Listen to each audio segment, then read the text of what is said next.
Hey guys, it's Andrea. So today I wanted to talk about the Sephora Loves List. I love using the Sephora Loves List. It's such a good tool to like save the things that you might want to buy in the future, to be able to compare things that you have like in mind against each other. And also I like to use it kind of as a placeholder, kind of like when you add things to your shopping cart and then you never check out. It's kind of the same idea. It feels like you're shopping, but you don't necessarily have to buy anything. But every once in a while, I like to go through my Sephora Loves List and actually delete things out because, you know, for one reason or another, and that's what this whole video is about. I'm gonna go through my Sephora Loves List and start deleting things and let you know the reasons why. I kind of feel like I want to delete lipsticks out of here because I am on a low buy, which I'll link to that video if you haven't seen it. I'm on a new low buy, and part of the low buy is a component that is a no buy, and there's no lipstick. I'm not buying any lipstick this year. I'm already feeling the pain from that one, I'll be honest. So I'm gonna delete the Bite Beauty Road Trip limited edition lipsticks in Bite of LA and Bite of Atlanta. I already have Bite of Toronto, which is the one that I really wanted, and I really love it. And I don't think I need more than one anyway, so I'm gonna delete those regardless. I'm gonna delete the Bare Minerals Endless Summer Bronzer in Faux Tan. When this first came out, along with the highlighter, I was kind of like very interested. It was right before the VIB sale, but I did end up swatching them in store, and I have enough bronzer. I didn't necessarily love the tone of this one, especially not enough to actually purchase it. I'm gonna delete the Pat McGrath Labs Eye Dolls eyeshadow in the shade Enraptured. I am on a very low buy for single eyeshadows. I'm allowing myself a few this year, but it will have to be something like really special. And this is just a gold shade. I have lots of golds in my collection. I don't feel like I absolutely need this. I'm gonna delete the Laneige Lip Glowy Balms.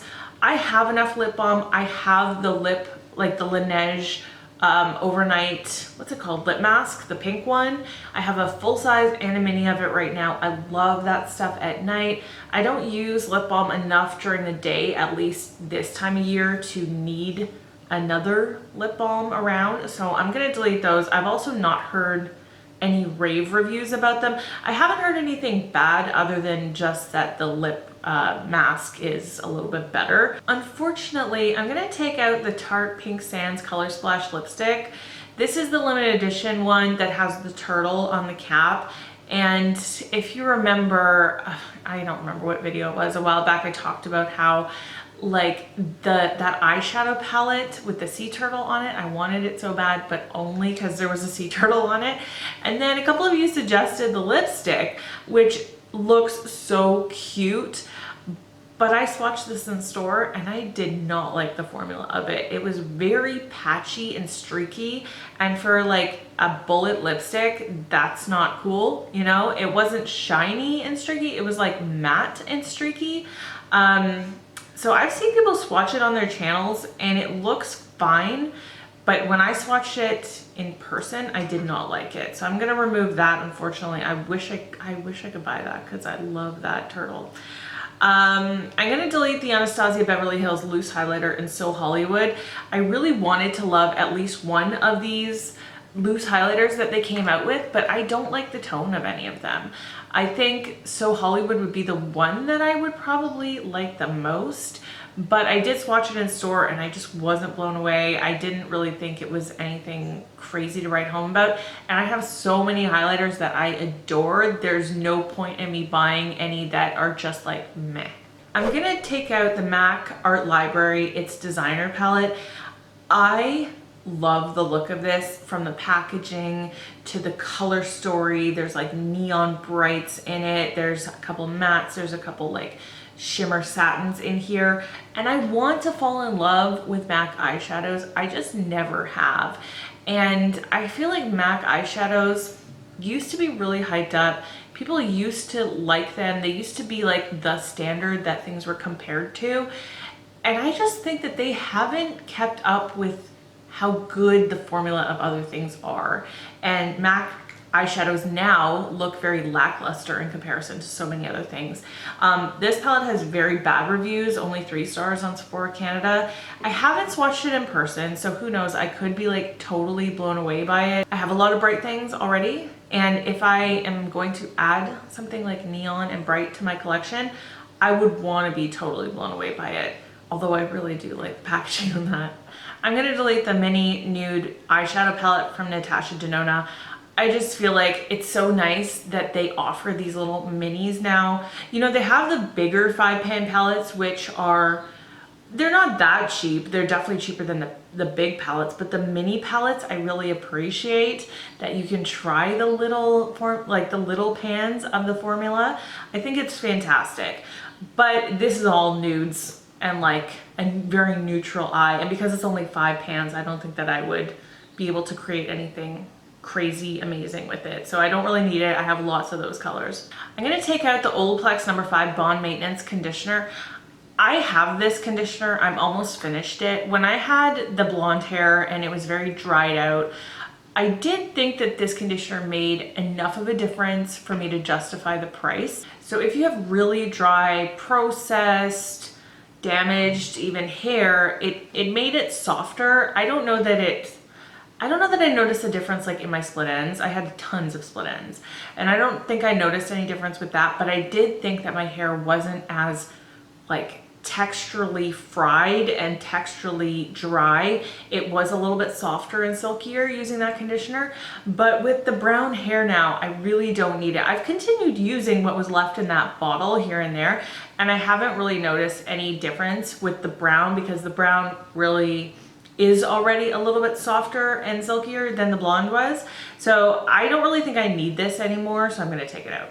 I'm gonna delete the Sephora Collection Matte Perfection Full Coverage Foundation. I do think it's nice that Sephora offers like their own line of foundation and something a little bit on the cheaper side. This has pretty good reviews. It has 4 stars out of 5 with 115 reviews. I just don't like full coverage foundation as much as I used to. I think using up the entire bottle of Estee Lauder Double Wear kind of taught me that I would prefer to see my own skin most of the time. I don't have a lot of skin issues.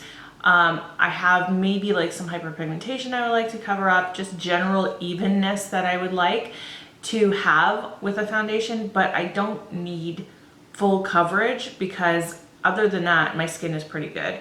So I'm gonna delete this. I just in general don't really want a full coverage, and I still have a lot of full coverage foundations that I should get to using up, so I don't need to add another one to my collection.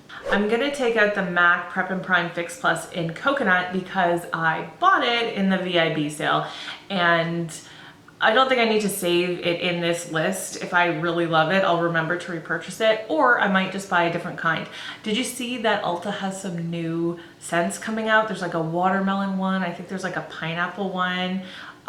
There was like 4, and oh man, I wish we had Ulta so I could smell them, but I love Fix Plus and I love the coconut scent, so I'm really glad that I picked it up, but I don't need to save it in here anymore. I wish Jouer would come out with their highlighters in mini form because I really, really, really want the shade Skinny Dip. I have the shade Topaz and I love it. And I really want Skinny Dip. I talked myself out of it during the last VIB sale. It was like in and out of my cart so many times.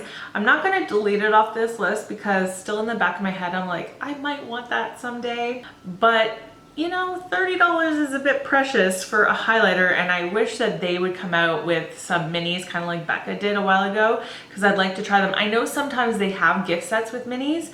I think around the holidays they had like 3 of them in a gift set, which was not on Sephora. It was just on maybe their website. But anyway, I would love it if Sephora would stock some of the minis. I can't believe I'm gonna do this, but I'm gonna do this. The L'Occitane Cleansing and Softening Shower Oil, the almond oil. You guys, if you've been here since way back when in the beginning of my channel, you know that I have loved this and been through multiple full sizes and lots of 100-point perk sizes of this. It's great for shaving your legs with. I love the scent of it. Some people don't, but I really do. To shave your legs with it, it kind of moisturizes your skin at the same time as you shave, so you don't necessarily have to put a lotion on after, and your legs are super moisturized after shaving. I think it's a really good idea to shave with oils as opposed to foams, but I found a way better one, and it's the Bioderma shower oil. I'll put a link to it down in the description bar because it is so affordable. It's $20 for this ginormous bottle of it, and it has a pump on it too. That's the other thing about the L'Occitane one, is that it's very messy because it's just, you just have to squeeze it out, and it can kind of get everywhere sometimes, especially if you're holding your razor and you're trying to like put your leg up, you know, it's kind of like, what do I do? But the Bioderma one has a pump. And the Bioderma one, I feel like does the exact same thing. It is designed, and it says right on it that it's designed to protect your skin's barrier, and it's for sensitive skin and skin that, you know, that you want protection for. I love it. I've been using it now for a couple months for shaving my legs, and I think it is just as good as this almond oil, and so much cheaper because you get so much more, and it's even cheaper than this bottle is. All right, that's it. I've cleaned out my loves list a little bit. I feel like this is a good exercise. Like I said, sometimes it's fun just to go through Sephora, add things to your loves list. It kind of gives you the feeling like you shopped, but you didn't necessarily spend any money. And then later, maybe once the hype has died down on products, or you've reevaluated what your collection looks like, you can go back in and take them back out. So that's it for today. If you are new here, definitely consider subscribing. I'd love to see you around. And that's it for today. I hope you're having a great day. I hope that you're speaking kindly to yourself, especially when you look in the mirror. I love you guys. I'll see you in my next video. Bye.